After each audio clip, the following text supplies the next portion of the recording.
ഇന്ന് ഉണ്ണീശോയെ ദേവാലയത്തിൽ സമർപ്പിച്ച ദിവസം. എല്ലാവർക്കും പ്രാർത്ഥനയോടെ നല്ലൊരു ദിവസം ആശംസിക്കുന്നു.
പിതാവേ, അങ്ങ് നടാത്തതെല്ലാം പറിച്ചെറിയണമേ. പരിശുദ്ധാത്മഹിതത്തിനെതിരായി പടർന്നതെല്ലാം പറിച്ചകറ്റണമേ. തിരുരക്തത്താൽ കരുണാമയനെ ഉള്ളം പവിത്രമാക്കണമേ. ത്രിയേകനാഥ, നിൻ സഹവാസം ഞങ്ങൾ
പിതാവേ, അങ്ങൻ്റെ സ്വർഗീയ പിതാവാണെന്നും ഞാൻ അങ്ങയുടെ അരുമയാണെന്നുമുള്ള അറിവ് എത്രയോ മധുരമേറിയതാണ്. പ്രത്യേകിച്ച് എൻ്റെ ആത്മാവ് കാർമേഘ നികുടമാകുമ്പോൾ, എൻ്റെ കുരിശ് എന്നെ കൂടുതൽ തളർത്തുമ്പോൾ ഈ അറിവിൽ എന്നെ ഉണർത്തണമേ. എൻ്റെ മുടിയിഴകളിൽ ഒന്നെങ്കിലും പൊഴിയുന്നത് പോലും ശ്രദ്ധിക്കുന്ന അങ്ങ് എൻ്റെ രാത്രികളെയും പകലുകളെയും കാക്കുന്നുവല്ലോ. തിന്മയിൽ നിന്ന് പോലും നന്മ കൊയ്യുന്ന അനന്തശക്തിയാണ് അങ്ങ്. മാതൃകരങ്ങളിലെ സ്വാന്തനം ഇഷ്ടപ്പെടുന്നൊരു കുഞ്ഞിനെ പോലെ ജീവിതത്തിൻ്റെ എല്ലാ നിമിഷങ്ങളിലും അങ്ങേക്ക് വിധേയപ്പെടുവാൻ എന്നെ പഠിപ്പിക്കുക. മനുഷ്യകുലം മുഴുവൻ അങ്ങിലേക്ക് വിളിക്കപ്പെടുകയും അങ്ങേ പിതൃവാത്സല്യവും കാരുണ്യവും അഖില ലോകവും അനവരതം പ്രഘോഷിക്കുകയും ചെയ്യട്ടെ. ആമേൻ. സത്യം പറയുന്ന ഞാൻ ഒറ്റയ്ക്കാവാം. ഞാൻ പറയുന്നത് കേൾക്കാൻ ആളില്ലാതിരിക്കാം. എന്നാൽ മറ്റു ശബ്ദങ്ങൾ തളർന്നാൽ എൻ്റെ ശബ്ദം കേൾക്കാതിരിക്കില്ല. മഹാത്മാഗാന്ധി. 2007 എൻ്റെ രാജാവായിരുന്ന ഈശോ എന്ന ബുക്കിലെ ബാക്ക് ചട്ടയിൽ കൊടുത്തിട്ടുള്ളതാണ്. ബുക്ക് രാജാവായിരുന്നിട്ടും പാവം ഈശോ.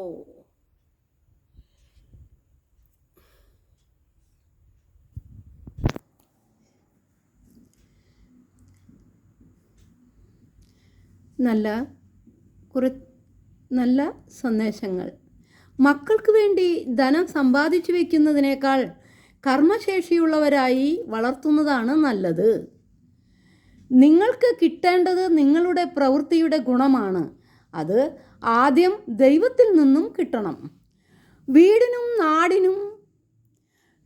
നാടിനും ഉപകരിക്കുന്ന ഒരു കുഞ്ഞ് ജനിക്കാൻ ദാമ്പത്യത്തിലെ കർമ്മശുദ്ധിയാണ് സാഹചര്യം ഒരുക്കുന്നത്. കർമ്മം കൊണ്ട് പുണ്യം നേടി, പുണ്യം കൊണ്ട് ഭാഗ്യം നേടണം. ആ ഭാഗ്യം എല്ലാറ്റിൻ്റെയും അടിസ്ഥാനമാകും. അധികാരം ഇല്ലാതെ പ്രവർത്തിച്ച് ത്യാഗം കൊണ്ട് പിടിച്ചു പറ്റുക. ആ ത്യാഗമാണ് നിങ്ങളെ രക്ഷിക്കുന്നത്. ഇന്നലത്തെ അറിയിക്കലും ഇന്നത്തെ നടപ്പും നാളത്തെ വരായികയും ഗുരു ധർമ്മത്തിൽ കൂടി അറിയുക.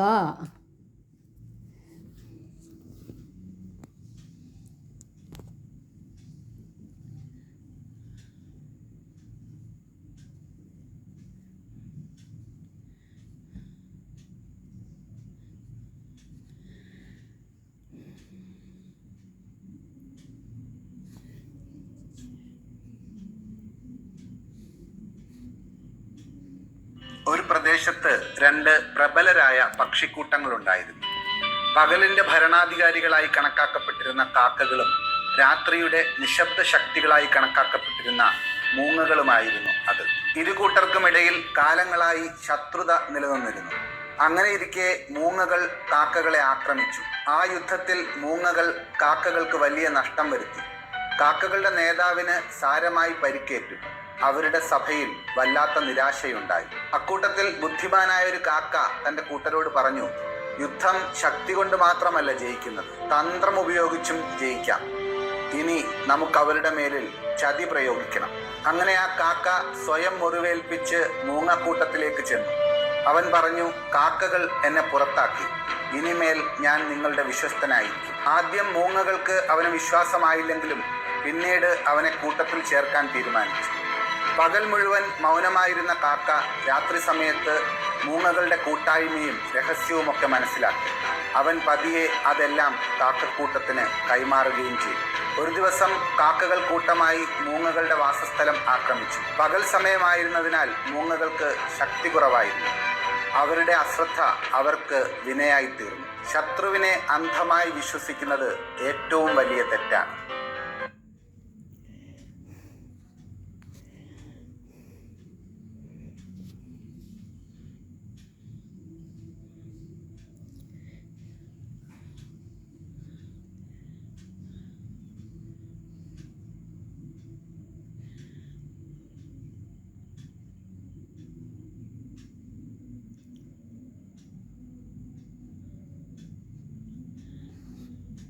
ഒരിക്കൽ 2 തവളകൾ പാൽ നിറഞ്ഞ ഒരു വലിയ പാത്രത്തിൽ വീണു. ചുറ്റും നോക്കിയപ്പോൾ അവർക്ക് കാണാനായത് വെളുത്ത പാൽ മാത്രമായിരുന്നു. പുറത്തേക്കിറങ്ങാൻ യാതൊരു വഴിയുമില്ല. 2 പേരും വേഗത്തിൽ കൈകാലുകളിട്ട് അടിക്കാൻ തുടങ്ങി. പക്ഷേ അവർക്ക് കരകയറാനായില്ല. മിനിറ്റുകളും മണിക്കൂറുകളും കടന്നുപോയി. ഒടുവിൽ അവർ ക്ഷീണിതരാവുകയും 2 പേർക്കും ശ്വാസം മുട്ടാൻ തുടങ്ങുകയും ചെയ്തു. അപ്പോൾ അതിലൊരു തവള ഇങ്ങനെ പറഞ്ഞു, മതി, എനിക്കാകെ വയ്യാതായി, നമുക്ക് തോൽവി സമ്മതിക്കാം. ഇത്രയും പറഞ്ഞ് ആ തവള താഴേക്ക് മുങ്ങിപ്പോയി. 2ാമത്തെ തവള അതിലും ക്ഷീണിതനായിരുന്നു. പക്ഷേ അതിങ്ങനെ ചിന്തിച്ചു, മുങ്ങേണ്ടി വന്നാലും ഞാൻ അവസാനം വരെ ശ്രമിച്ചുകൊണ്ടേയിരിക്കും. അങ്ങനെ ആ തവള തുടർച്ചയായി കൈകാലുകൾ അടിച്ചുകൊണ്ടേയിരുന്നു. ഒരു രാത്രി മുഴുവൻ അങ്ങനെ കടന്നുപോയി. പുലർച്ചെ സൂര്യനുദിച്ചപ്പോൾ പാൽ വെണ്ണയായി തീർന്നിരുന്നു. ആ വെണ്ണയിൽ ചവിട്ടി തവള പുറത്തേക്ക് ചാടി രക്ഷപ്പെട്ടു. നമ്മുടെ ജീവിതവും പാൽ നിറഞ്ഞ ഈ പാത്രം പോലെയാണ്. ചിലപ്പോഴൊക്കെ സാഹചര്യങ്ങൾ നമ്മെ മുക്കിക്കളയാൻ ശ്രമിക്കും. പ്രതീക്ഷ കൈവിട്ടു പോകും. അപ്പോഴൊക്കെ ഓർത്തു വെക്കാം, തോൽവി സമ്മതിക്കുന്നത് മുങ്ങിപ്പോകുന്നതിന് സമാനമാണ്. എന്നാൽ തുടർച്ചയായി ശ്രമിക്കുന്നത് അത്ഭുതങ്ങൾ സൃഷ്ടിക്കും.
ഈ ഭൂമിയിലെ ഏതാണ്ട് 80% മനുഷ്യർ കയ്യിൽ പണമില്ലാത്തത് കാരണം സമാധാനം എന്തെന്നറിയാതെ ജീവിതം തള്ളി നീക്കുന്നു.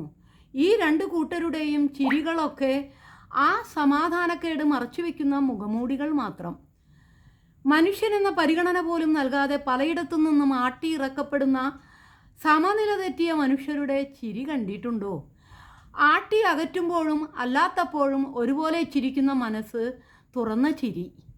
ആ ചിരി മാത്രമാവും ഒരുപക്ഷെ ഇവിടെ മുതിർന്നൊരു മനുഷ്യനിൽ കാണാൻ കഴിയുന്ന യഥാർത്ഥത്തിലുള്ള ചിരി. ബാക്കിയെല്ലാം അഭിനയം മാത്രം. സമാധാനക്കേടിൻ്റെ പുറമേ പൂശിയ ചിരിയുടെ വെറും നിറങ്ങൾ മാത്രം.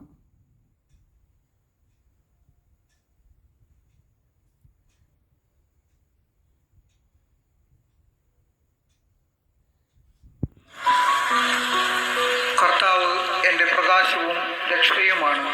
ഞാൻ ആരെ ഭയപ്പെടണം? കർത്താവ് എൻ്റെ ജീവിതത്തിന് കോട്ടയാണ്. ഞാൻ ആരെ പേടിക്കണം? എതിരാളികളും ശത്രുക്കളുമായ ദുർവൃത്തർ ദുരാരോപണങ്ങളുമായി എന്നെ ആക്രമിക്കുമ്പോൾ അവർ തന്നെ കാലിടറി വീഴും. ഒരു സൈന്യം തന്നെ എനിക്കെതിരെ പാളയമടിച്ചാലും എൻ്റെ ഹൃദയം ഭയം അറിയുകയില്ല. എനിക്കെതിരെ യുദ്ധമുണ്ടായാലും ഞാൻ ആത്മധൈര്യം വെടിയുകയില്ല.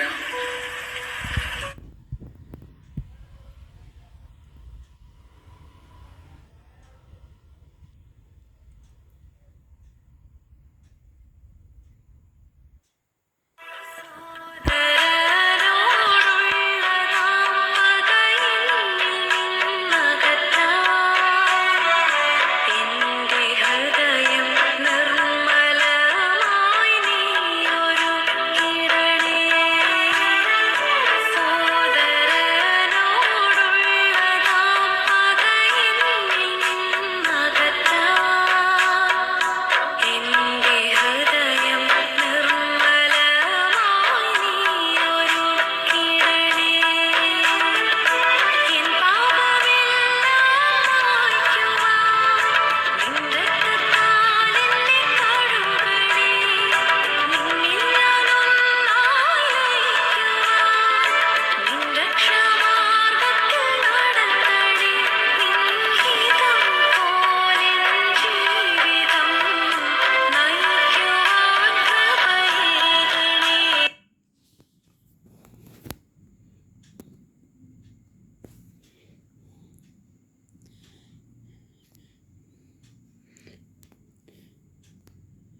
ഉണ്ണീശോയെ ഞങ്ങളുടെ ആപത്ത് ഘട്ടങ്ങളിൽ ഞങ്ങളെയും ഞങ്ങളുടെ കുടുംബങ്ങളെയും മക്കളെയും കാത്ത് പരിപാലിക്കണമേ. Good night.